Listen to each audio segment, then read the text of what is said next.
Bring in show music, please. This is Squawk Pod from CNBC. I'm producer Cameron Costa, and on today's episode, another shock to the 2024 campaign, a second assassination attempt on former President Trump, and CNBC's Eamon Javers has the details. I would think the political impact here is negligible, but we'll see. I've been wrong before. And a Wall Street connection for our former president. The CEO of Cantor Fitzgerald tapped to co-lead the Trump-Vance transition team if Trump wins another term. Howard Lutnick makes his case for a Trump economy 2.0. When you're running for office, you make broad statements so people understand you. But he understands, don't tariff stuff we don't make. And TikTok in court. While the platform fights for its U.S. life today, potential buyers are lining up, like entrepreneur Frank McCourt, who argues ByteDance must be stopped. It's not just that they have the information, it's that they're able to use that information to manipulate us and to affect our viewpoint on things. All that and much, much more today. It's Monday, September 16th, and Squawk Pod begins right now. Stand Becky by in 3, 2, 1. Cue it, please.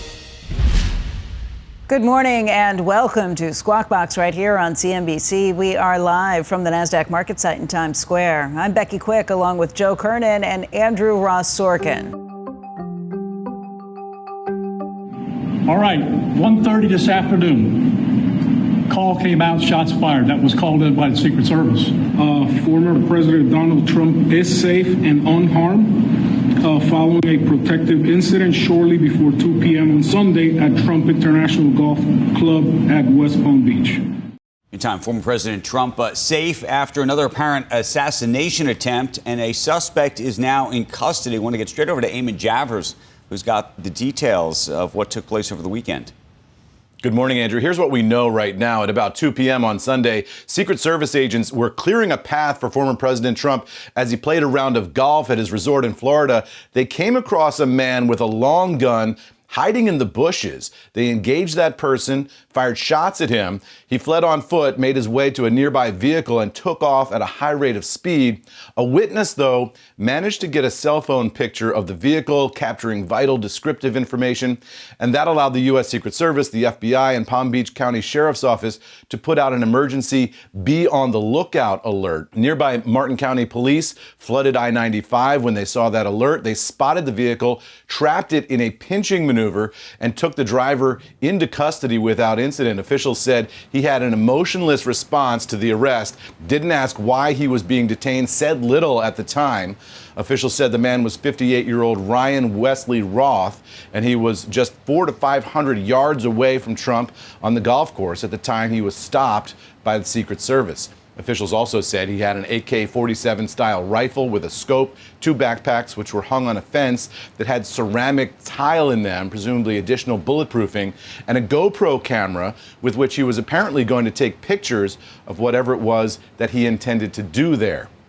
Now the investigation begins into motive here and whether this alleged would-be assassin acted alone. All of this, Andrew, comes just 2 months now after the first assassination attempt against President Trump, an attack that nearly killed the former president, led to the resignation of the Secret Service director, and raised a whole lot of questions about the quality of the leadership at the protective agency. After this incident, Andrew, officials are praising the Secret Service's quick response, saying that they did engage the suspect, they did prevent disaster here, but there will be questions about how this person with a long gun got as close as he did to the former president of the United States. Do we know as a result of this, one of the things that we've heard complaints from the Trump campaign before is that there is not enough Secret Service protecting the president.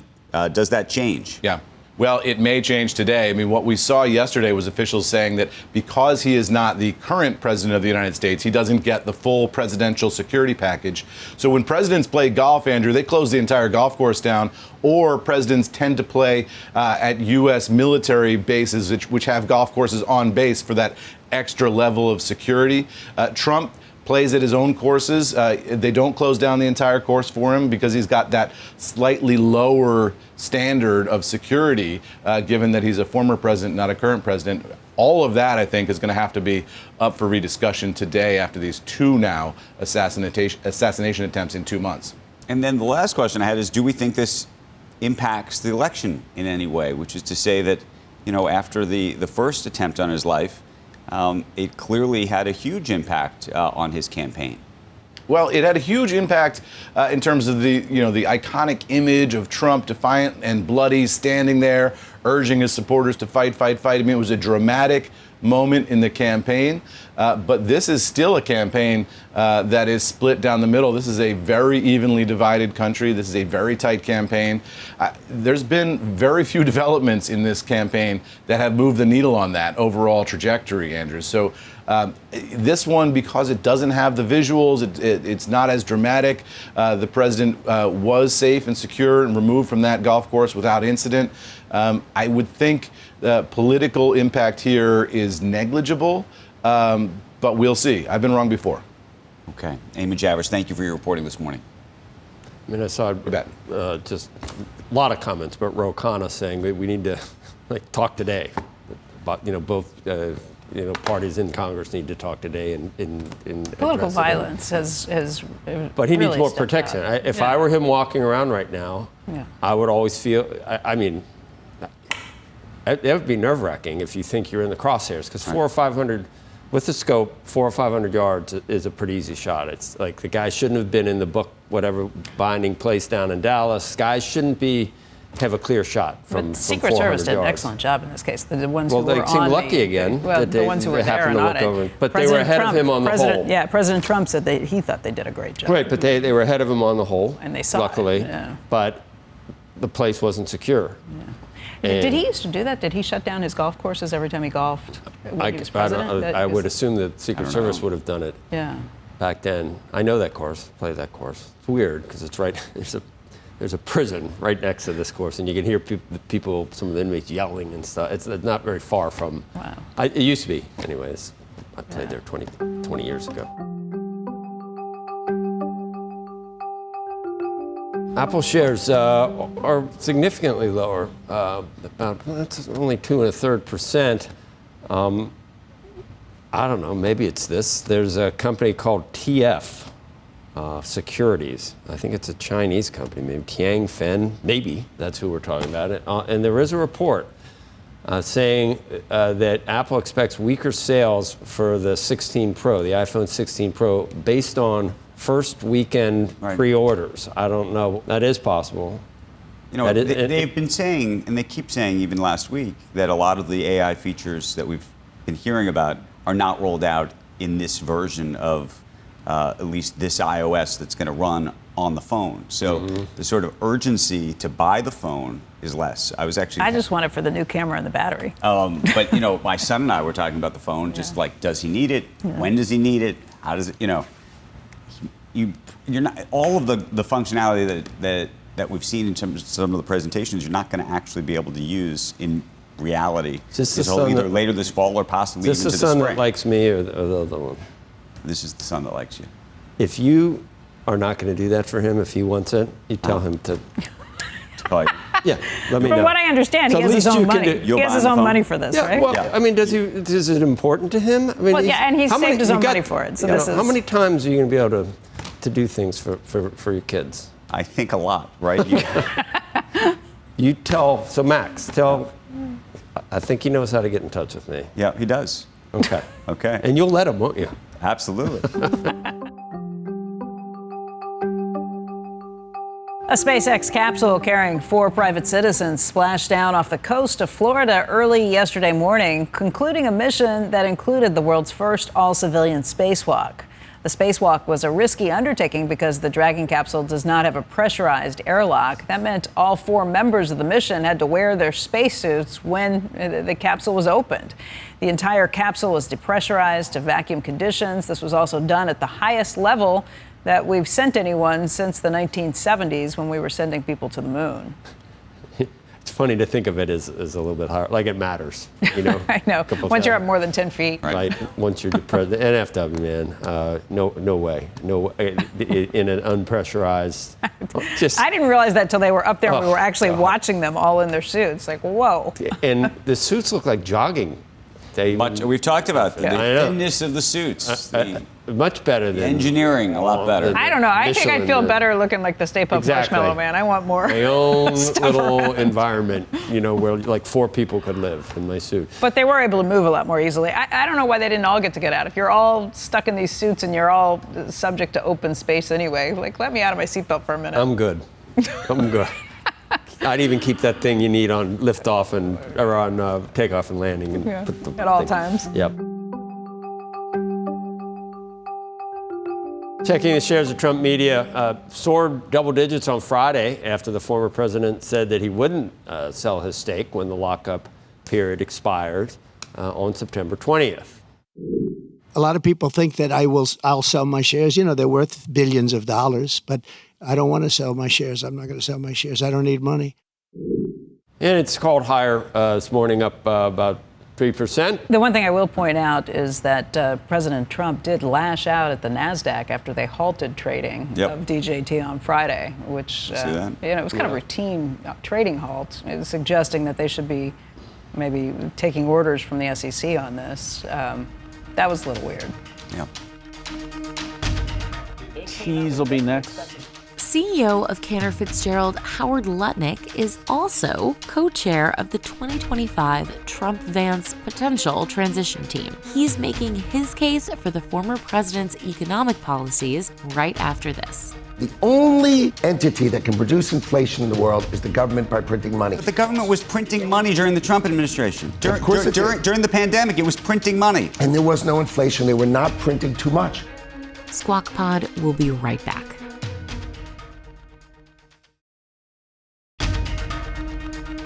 This is Squawk Pod.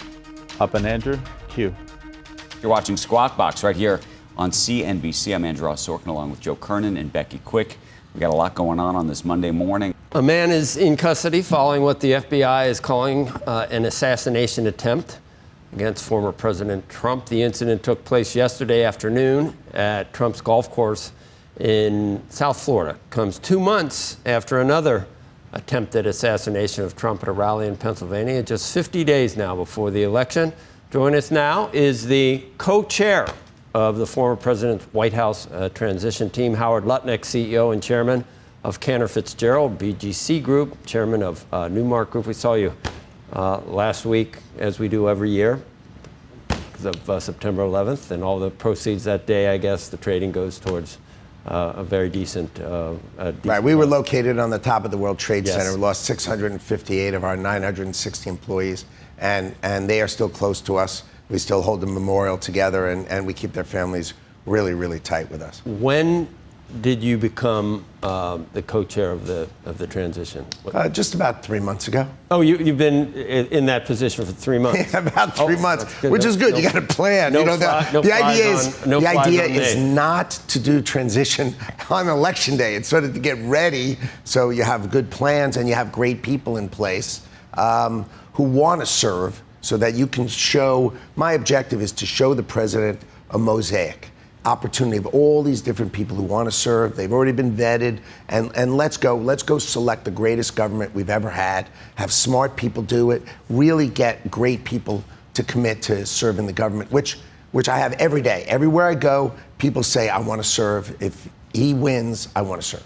Are you in a position to tell us who's going to fill out all the different cabinet positions? I'm in a position to tell you I'm building a mosaic of the greatest people. And you know who selects the people who are going to serve? The President of the United States was just elected by everybody. You can't even tell us a wish list at this point. Then let's talk, and we're eventually going to have to talk about tariffs, but all the different moving parts of the opposing economic plans from Vice President Harris versus President Trump. How do you characterize the big picture, the differences? I think it's just partisan politics. It's amazing. It's like, you remember the 51 intelligence officers who said the Biden laptop was a Russian disinformation, and it was just under Biden's laptop, which the FBI must have known in about, what do you think, 10 seconds they knew it was real? So that's like saying 15 Nobel laureates, including Janet Yellen's husband writes and signs a piece of paper saying this economics is better than the other. It's just partisan nonsense. I hear you. It's nonsense. I saw it in the debate, and I even saw David Solomon last week say that that was totally. Oh, you should read. You know what? No one's read the Goldman report. No, if you I read read the it, Goldman yes. report, it is nonsense. It just says, let's assume that it's the worst set of circumstances. We put in tariffs, right? And every other country in the world matches the tariffs. And then let's go see what happens. I mean, this is just kind of nonsense. Of a point. But it also had to do with open borders. But it's nonsense, right? Oh, our prices for labor are going to come down because we're going to employ 30,000 new immigrants a month. Policy differences, though, would you say? That was my question. What is Kamala Harris proposing, Vice President Harris, and what is former President Trump proposing, for example, to fight inflation, to engender growth, to pay off the debt, to try and narrow the deficit? What are the differences? Okay, there's only one way to break inflation, okay?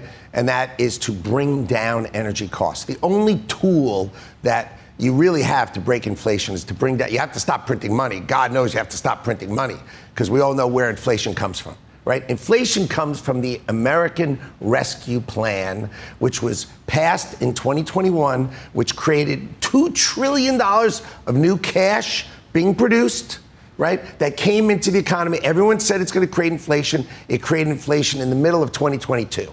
Okay, so we all know where inflation came from. It's called the American Rescue Plan. $2 trillion of spending.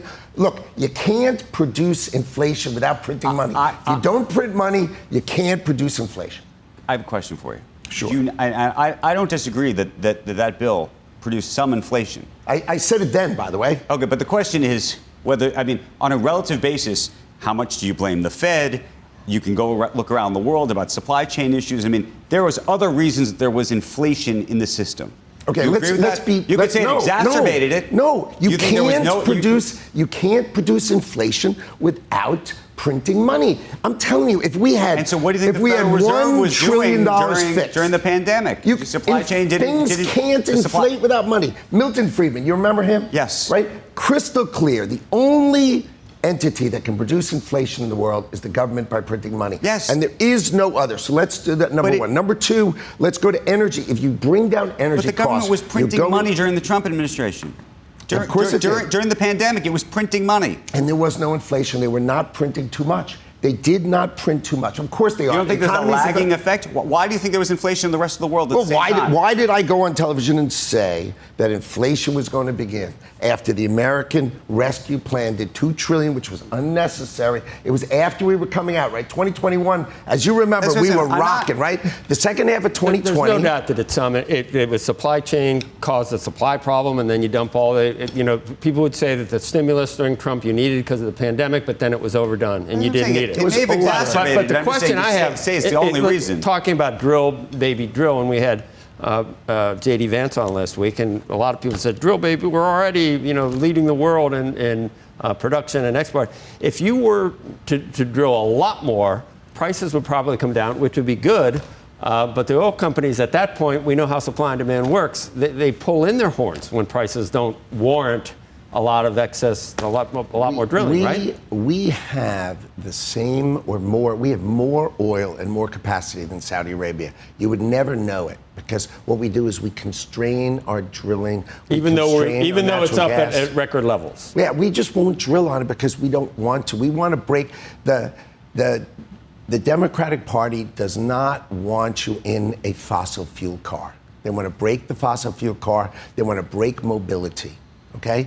And you break mobility, you break rural America, right? We can't have electric cars operating in rural America. It doesn't work. So that breaks the rural. And then you go to suburban. How do I commute to work to and from in an electric car? So we need fossil fuels for the next 30 and 40 years. Someday we'll get good enough in batteries. My view is we should unleash American ingenuity even more so. To build batteries. That's in America. The counterfactual. Before we go to electric cars, which are all produced in China, and the batteries are all produced in China, let's create batteries in America. Let's use American ingenuity to create batteries in America. Let's not close the Iron Range in Minnesota because they said it could pollute, right? Where we need the rare earths there to build our batteries. So we need to drill and we need to drive down energy costs. That will break the back of inflation. We need to break the back of inflation. Then we need to figure out how to build batteries for the long term, not the short term. We can't be all in electric cars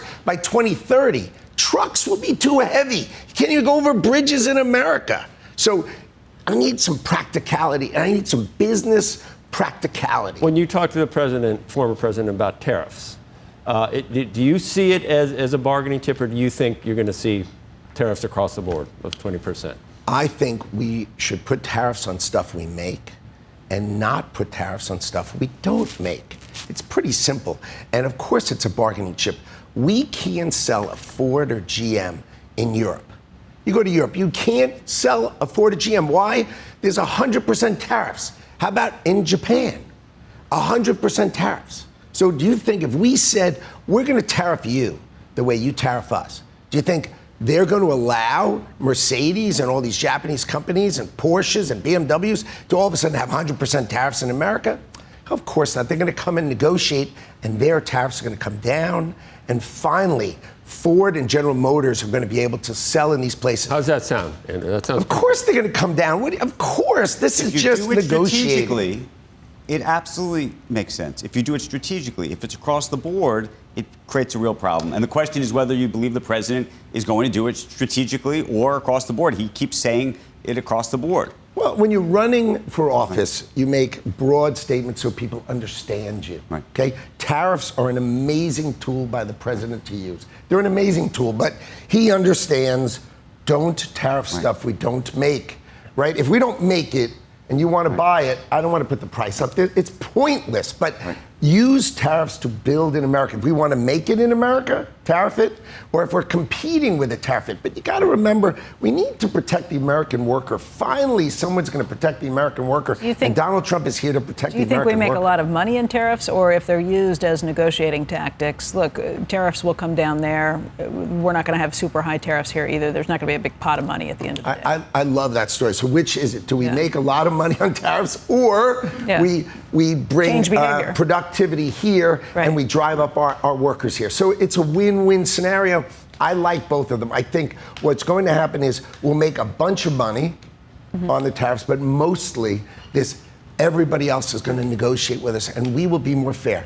In 1948, right, we came up with something called the Marshall Plan, right? The world, Germany and Japan were destroyed after World War II, and we wanted to export our economy to them. So we made a rule. They could tariff us, and we won't tariff them. So they can rebuild. This is the best explanation I've heard of the tariff story. So they can rebuild their economy. We rebuilt their economy using something called the Marshall Plan. Our economy is so awesome that we'll use it to help you rebuild. When should that have ended? What do you think, 1980? Right? 1985? I mean, why 40 years are Japan and Germany and all of Europe still tariffing the heck out of our auto industry, tariffing the heck out of our furniture industry? Do you realize all your furniture you're buying that's made foreign?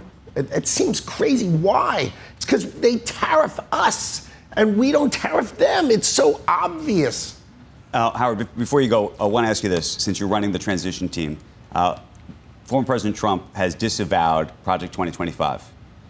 He's disavowed it to me, that's for sure. Have you read Project 2025? I did. You did, okay. Have you met with either Paul Dans or anybody involved in Project 2025? Here's the best answer I can give you. Absolutely zero. How about that? Absolutely zero. No connection. Zero. Okay, and that's why I wanted to ask you to put it on the record, because you're involved in the transition. The Project 2025 is all about the transition, and if you're saying that you've never met with these people and you're not involved with these people, I won't take a list from them. I won't take a topic from them. I won't touch them. They made themselves nuclear. And you know what nuclear means? If you touch them, it gets on your hands. I want to tell you, the transition team of Donald Trump has not touched it, has not gone near it, and anybody who says it's got anything to do with us is just not telling the truth on purpose. Because I'm clear. You are finding the best and the brightest open to serving in the next Trump administration. It's so amazing. Walking in here, the people here say, I'll serve. As I walk around, they say, I'll serve. You know, in New York, You wouldn't think, okay, it's a big Democratic city. They all over me. I'll serve. I'll give you people who'll serve. They want to serve. Once upon a time, they picked on you in 2016 if you were a Trump supporter. Right. They picked on you in 2020. Now you know what it is? People call me and say, how could you support him? And I say something like, how could you support her? You know what it is? It's just politics now. Right. It's just good old-fashioned politics. That's how we started. Everybody who's a Republican wants to serve and wants to help. Everybody who's a Democrat wants to serve and wants to help. It's just good old-fashioned politics. The nonsense and the rhetoric needs to come out. Like, if you read that Goldman report, it's absurd. It's absurd. Oh, everybody in the world, tariffs, everybody in the world. That's just not reality. The reality is his economic plan is going to help America. It's going to bring us back 3% growth rate. It's going to work. Thank you for being in studio with us this morning. It's my Great to see you. Thank you. Thanks. Okay, I just want to say one thing. I just said that what Howard Lutnick made the most sense to me in terms of what I've heard for tariffs. Right. I was wrong, because what he said is not right. There are not 100% tariffs coming from Japan or Germany. Then it would make sense if you could negotiate it. But right now, Japan has no tariffs on cars coming in. The only reason I'm saying this, because when he said it, I said it made sense to me. Right. It does not. The EU is what, 10? EU is 10% across the board, it looks like, on tariffs coming in from this. And we don't do anything to EU now, do we? No, and look, part of the reason American cars don't sell well in Japan is because there's an outdated image of quality, but they're also a lot bigger. They guzzle gas and they're too big for the streets there. So. Right. And they do have a lot of, they have really strict safety protocols that they don't do to their own cars and things like that. I mean, there's stuff that goes on everywhere, but those numbers were not true. Next on Squawk Pod, TikTok in court. Today, we hear oral arguments from parent ByteDance in proceedings that will ultimately determine whether the platform remains operational in the U.S. Entrepreneur Frank McCourt explains why he's ready to buy it and to help protect national security. They turn the volume up on information favorable to China.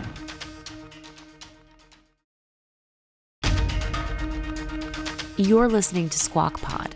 Here's Joe Kernen. TikTok on trial. The company's lawyers head to court today to argue before 3 federal judges that a ban on the social platform would violate Americans' rights to free speech. They argue that there are restrictive ways to address security concerns without an outright ban. The government's lawyers will argue that the app could allow the Chinese government to access sensitive information about Americans or to spread propaganda. A panel of judges is expected to rule on the case as soon as November. Then, legal experts expect the Supreme Court to decide whether to hear the case before a ban would take effect in mid-January. A potential buyer hopes to change the app's experience for its 170 million U.S. users. And joining us right now is that potential buyer, Frank McCourt from Project Liberty. He's the founder there. Frank, let's talk about this, just starting with what this case is setting up for today. The United States, the government is saying that this is a national security issue because the owners are Chinese. They have access to 170 million Americans' private information and browsing activities.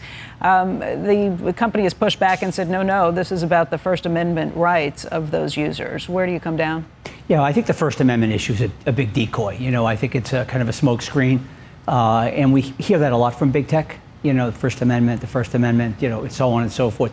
Look, these platforms, and TikTok in particular, are scraping data from millions of Americans, and then they're using that data in ways way beyond making money. So in this particular case, because the data is in the hands of the Chinese Communist Party, that is a national security threat. And it's not just that they have the information, it's that they're able to use that information to manipulate us and to affect our viewpoint on things. You've said that you've seen evidence of this. What evidence have you seen? Yeah, if you see what is actually going on, comparing TikTok to, for instance, YouTube or Instagram, there is they turn the volume up on information favorable to China, whether it's the Uyghurs or Tibet or Hong Kong, Tiananmen, and more recently the Middle East. The amplification of messages favorable to China are increased by 50, 100, 200, even 800 times. Based on what? What studies? Based on comparison to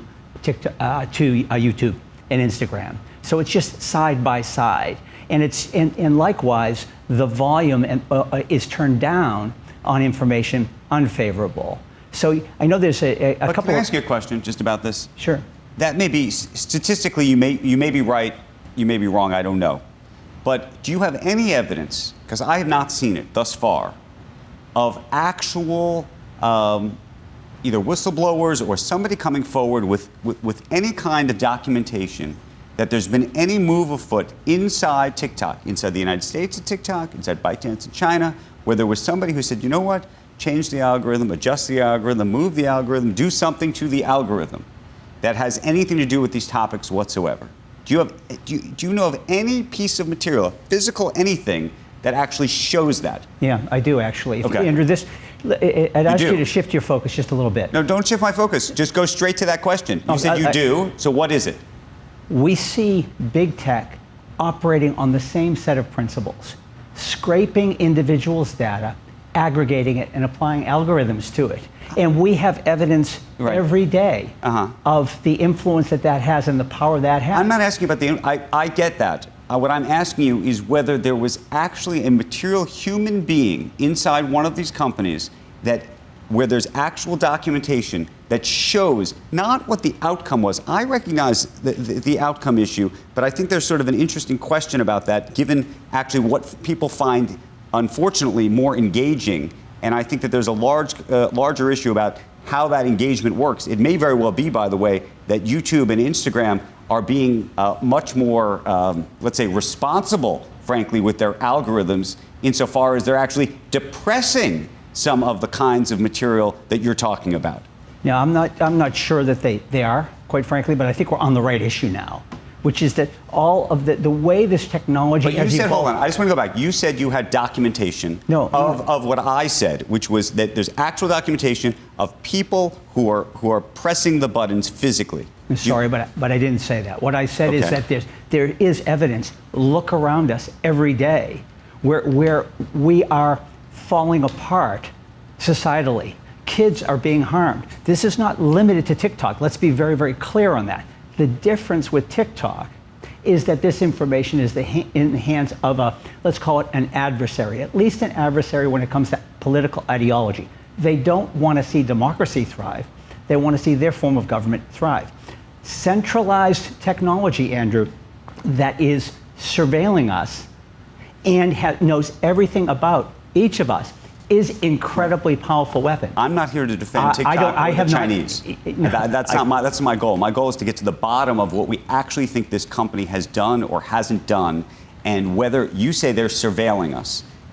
I have yet to also see documentation of true surveillance. Do I think that there's been certain personal information that has been communicated to the Chinese, and then over the last couple of years, some of that's come out in the newspapers and things like that, and then there were firewalls and other things put up. Maybe you don't believe the firewalls have been put up since then. That's what I'm trying to get at. The surveillance is inherent in the technology. So that's what I'm hoping we can kind of absorb.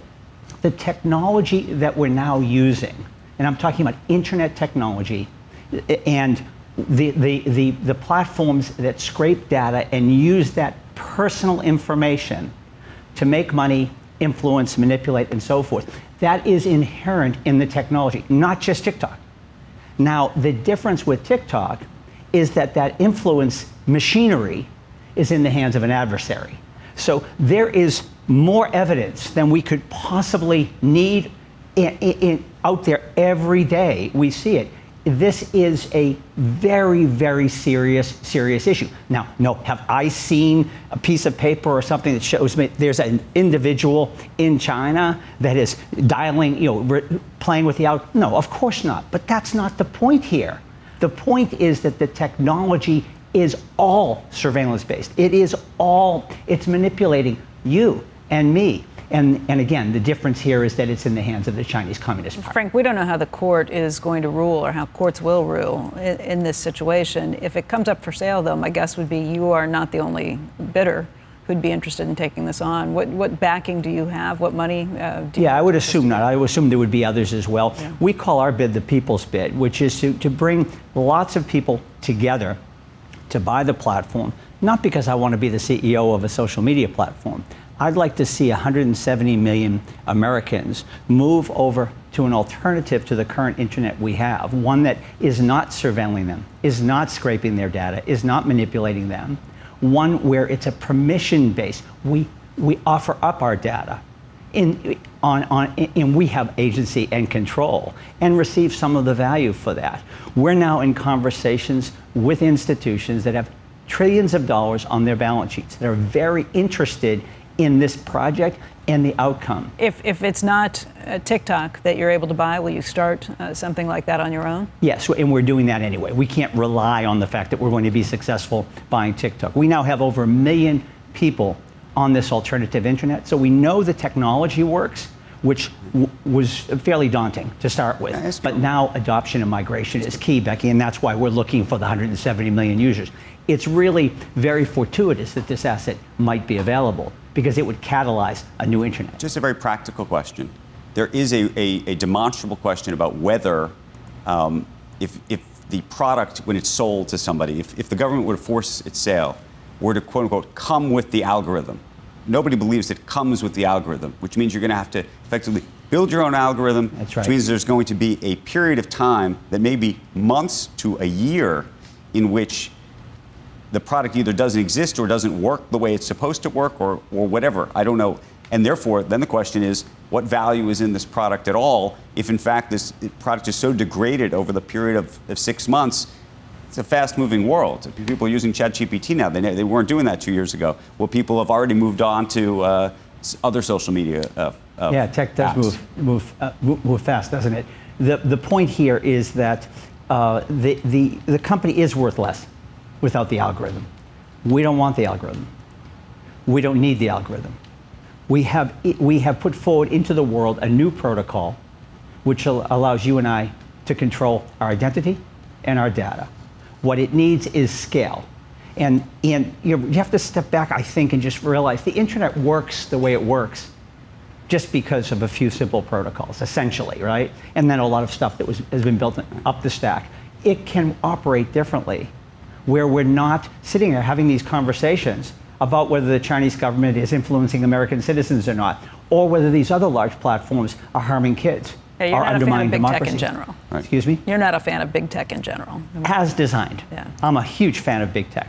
I'm a huge fan of technology, of capitalism, But and not so forth. not the things that are happening right now. Absolutely. Who is? Okay. Frank, want to thank you for coming in.